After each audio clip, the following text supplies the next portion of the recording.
you done now? Broadcasting live from Houston, Texas, and around the world. TV host, best-selling author, and radio personality Brad Gilmore brings you a collection of conversations with stars from movies. Matthew McConaughey. Brad Gilmore. Mark Wahlberg. Hey, how are you? The legendary Mr. Christopher Lloyd. Christopher, how are we doing? I'm doing good. Great introduction. Jessica Alba and Lizzie Mathis. Ladies, thank you so much for joining me. Thank you. Kevin Costner joins us. Thank you so much. Thank you. Television. Jimmy Fallon joins us this morning. Jimmy, how you doing, my friend? Good morning. Thank you so much, Brad, for having me. I appreciate this, bud. Kelly Ripa. Brad, thank you for having me. Comedy. Jay Leno joins us. Jay, how you doing? Hey, Brad, what's going on? Chris Tucker is in the building. Chris Tucker, good morning to you. Hey, Brad. Good morning to you. How are you? George Lopez joins us right now. George, how are you doing, sir? Good morning. Music. Lola Monroe. Thank you. Thank you for having me. The legendary frontman of AC/DC, Brian Johnson, joins us right now. Brian, how you doing? Good morning, Brad. What looking to talk, you me funny lad. Meghan Trainor. Thank you so much, Brad. You're awesome. Chloe Bailey joins us. I appreciate the time. Appreciate you. And more. This is The Collection. Now your host, The Boat. Brad Gilmore!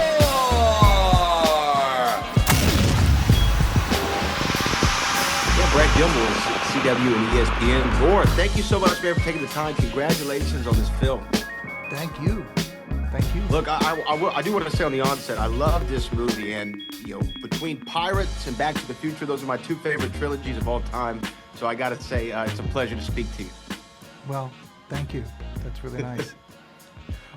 Getting into this movie, I think that from the title of the film to the opening scene with Sam Rockwell in the diner, to even the introduction of Michael and Zazi's characters in the school, this film keeps me going, okay, what is going on? This world is incredible. It keeps me invested the whole time. Is that how it was originally written in the script, and you saw the vision for it very clearly early on when you first read it? Yeah, I read Matthew's script in 2020, and that opening monologue was really, intact. I mean, he's such a great writer, and I think immediately I saw Sam, who I'd been talking about for a long time. We've been trying to find something to work together on. Matthew and I did do quite a bit of work because of the AI factor. I think when he originally conceived it, AI was still on the horizon, and it's here, right? So we had to completely rework the back half of the movie and spend some time on Sam's backstory. But that opening monologue was really what grabbed me and kind of felt like, okay, this is going to be a challenge to start your movie with a monologue, but also, in a way, the audience are the patrons of norms. Like, by the end of that, you're either coming along for the ride or you're not.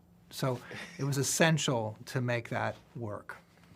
Well, and you did. I mean, to me, it was that scene, obviously, starting off so strong, and Sam delivered it so well. I mean, just the blocking of the way that you shot it, and even the certain point where he's having the conversation with the woman I think he calls his queen, and you shoot it through the frame of the glasses, which I thought was such a brilliant shot. Was that something that you had thought about beforehand, or was that an on-the-day kind of call?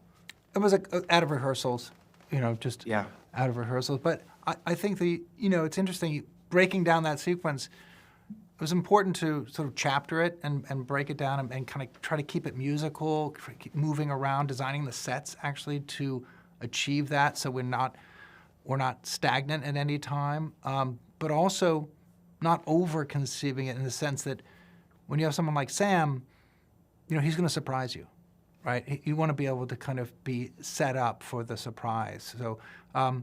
So just keeping the momentum up and keeping it a little bit, it's every shot is conceived, but with a sense like it's looser, like it's occurring, like anything could happen. He's not going to do the same thing twice.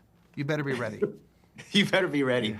You've always been able to blend art and technology so well. You've been able to utilize technology in all your films in order to further immerse people in the story. I'd like to understand what your view on AI as it is and as it will be, and is it going to be more of a tool for filmmakers, or is it going to be the proverbial opponent?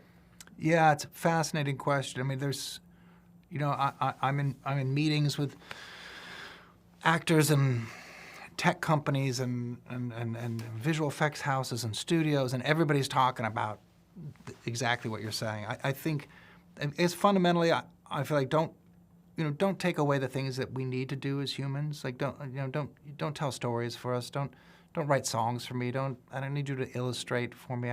There's certain things, don't breathe for me.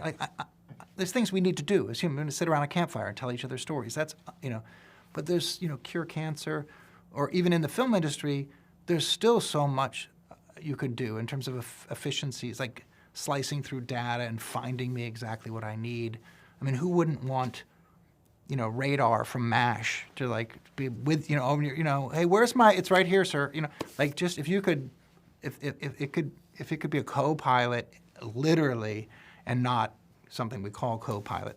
Don't help me draw. So I don't know how to achieve that, because it seems to be directed into some sense of what keeps us engaged, and I think that's problematic. That's really what our villain is. It's our villain is why don't you like me? It wants us engaged. But as we say, these are troubling times. I think I don't know how to box it out of certain areas. Sure, yeah, I mean, troubling times indeed, and the film does such a great commentary on where we are in the world and where we could be, and I was completely thrilled with it the entire time, so thank you again for taking the time. Congrats on making a great film. Thank you, I really appreciate it.